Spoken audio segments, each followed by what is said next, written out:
ಒಂದು ಕಾಲದಲ್ಲಿ ಗಂಗಾ ನದಿಯ ತೀರದಲ್ಲಿ ಒಂದು ಬೃಹತ್ ಅಂಜೂರದ ಮರ ಇತ್ತು. ಆ ಮರದಲ್ಲಿ ಒಂದು ಕೋತಿ ವಾಸವಿತ್ತು.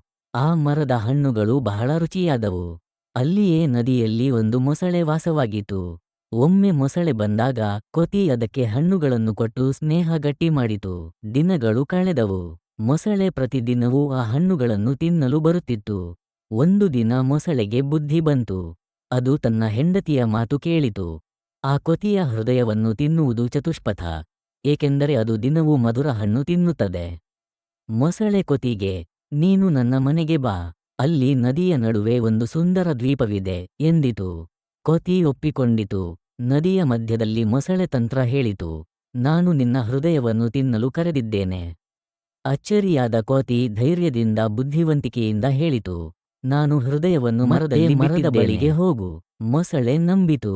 ಮರದ ಬಳಿಗೆ ಬಂದ ತಕ್ಷಣ ಕೋತಿ ಮರದ ಎತ್ತರಕ್ಕೆ ಹಾರಿತು ಮತ್ತು ಮೊಸಳೆಗೆ ಹೇಳಿದರು, ಬುದ್ಧಿವಂತಿಕೆಯಿಂದ ಜೀವ ಉಳಿಸಿಕೊಳ್ಳಬೇಕು.